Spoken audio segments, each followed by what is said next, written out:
টিকিটের লাইনে বড়বাবু দাঁড়িয়ে পড়েছে, দেখতেই পাচ্ছেন বিকেলবেলার কারণ বিকেল হয়ে গেছে, এখন 5টার মতো বাজে।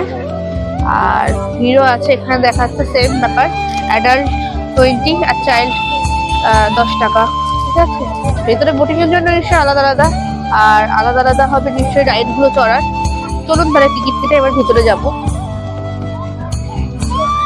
বিভিন্ন রাইড গুলো আছে এখানে, বাচ্চাদের বড়দের বিভিন্ন রাইড আপনারা দেখতে পাবেন। আর আমরা যেটা ভাবছি, ফার্স্ট আমরা যেহেতু সন্ধে হওয়ার মুখে ওয়েদারটা দেখে বুঝতে পারছে, তো ভাবলাম সবাই আগে ফার্স্ট বোটিংটা করে আসি, সন্ধ্যের পরে বোটিংটা জানি না কতটা ভালো লাগবে, তাই কিন্তু আমরা ফার্স্ট বোটিং এর দিকেই এগোচ্ছি। কি সুন্দর বাচ্চাগুলো মজা করছে, দেখুন ছোট্ট ছোট্ট বাচ্চা। এখানে একটু ঝর্ণার মতো আছে, সেই সুইমিং পুলে কিন্তু ছোট্ট ছোট্ট বাচ্চারা দেখুন নিষ্পাপ শিশু, ওদের মনে কোনো এই নেই, কি সুন্দরভাবে আনন্দ করছে, দেখে কিন্তু মনটাও খুশি হয়ে গেল। আমরা বোটের কাছে প্রায় এসে গেছি বোটিং এর জন্য। আর বিকেল মানেই বুঝতে পারছেন প্রচুর লোকজনের সমাগম, আর সাথে প্রচুর প্রচুর দোকান পাট বসে হচ্ছে, কেনাকাটা শপিং ছোটখাটো। আর এই যে বোটিং এর জন্য আমরা কিন্তু একদম লেকের পাশটাতে চলে এসেছি। সব থেকে ভালো জিনিস কি লাগছে জানেন, লেকটার মাঝখানে দেখুন আমার দেশের পতাকা সগৌরবে মাথা উঁচু করে আমাদেরকে জানান দিচ্ছে, আমার ভারত মহান, আই লাভ মাই ইন্ডিয়া।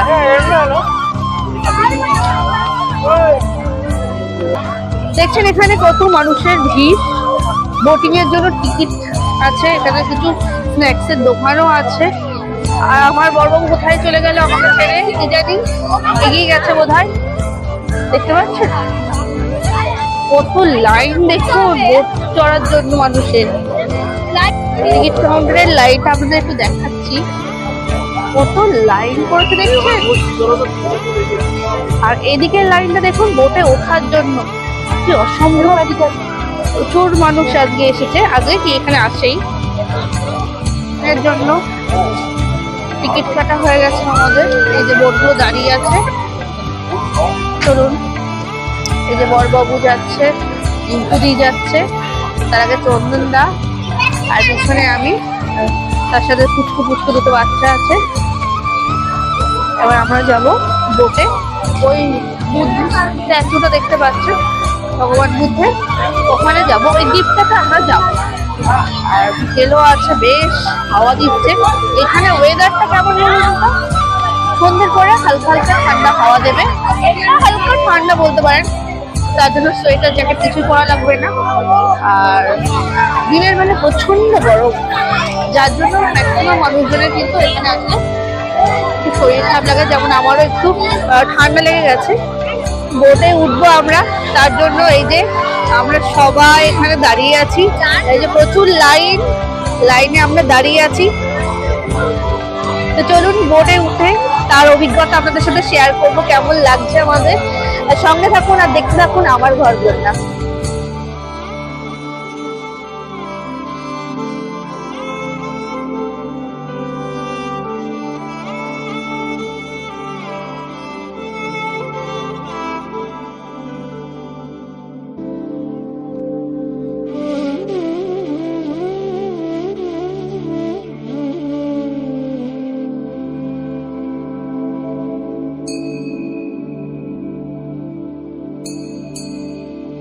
অনেকটা ভিড় ঠেলে বোর্ডে উঠেছি, আর বোর্ডটাও খুব সুন্দর, কিন্তু প্রচুর ভিড় বুঝতেই পারছেন। দেখুন মানুষের লাইন দেখুন। আর চলুন তাহলে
গতকাল রাত্রে 8:30-এ আমাদের ছিল গরিবরথ ট্রেন হায়দ্রাবাদ থেকে বিশাখাপত্তনম যাওয়ার জন্য।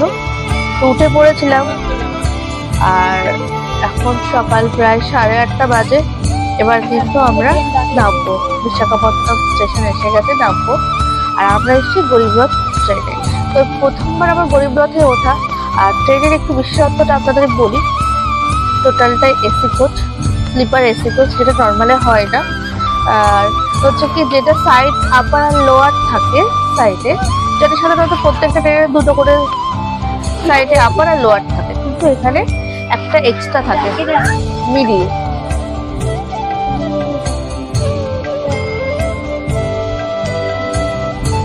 দেখতেই পেলেন সাইডে কিন্তু নর্মালি কি হয়, সাইডে এগুলো একটা আপার আর একটা লোয়ার থাকে, তার মাঝখানে কিন্তু গরিবরথের স্পেশাল এটাই, মাঝখানে কিন্তু আর একটা সিট আছে, মানে 3টে সিট সাইডে, আর টোটালটা লোয়ার।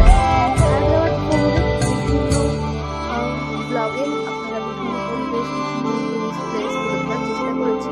এবার কিন্তু আমি বিশাখাপত্তনমে চলে এসেছি। এবার আমরা ভাইজ্যাগের বিভিন্ন মুহূর্ত আপনাদের সাথে শেয়ার করবো আমার পরবর্তী ব্লগগুলোতে। দেখতে হলে কিন্তু অবশ্যই সঙ্গে থাকবেন, চোখ রাখবেন।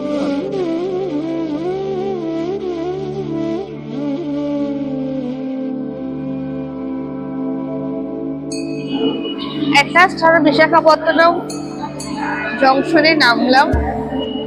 আমাদের ট্রেনটি ছিল গরিবরথ, এসে দাঁড়ালো 8 নম্বর প্ল্যাটফর্মে। আমরা এবার বাইরে যাওয়ার জন্য এগিয়ে যাচ্ছি, আর 1 নম্বরে যাব, ওখান থেকে বাইরে যাব, তারপরে একটা লোকাল অটো টটো কিছু একটা ধরবো, ধরে ট্রেনে পৌঁছে যাব, আর সরি হোটেলে পৌঁছে যাব। আর তারপর তো আপনাদেরকে দেখাবোই টোটাল ভাইজ্যাগের যেখানে যেখানে আমরা যাচ্ছি টুরিস্ট প্লেসগুলো। চলুন তাহলে সঙ্গে থাকুন।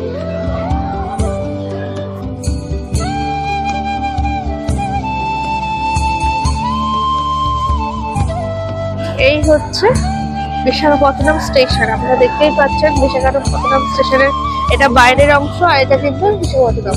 আর এই হচ্ছে হোটেল হেরিটেজ, একদম স্টেশনের উপরেই বলতে পারেন।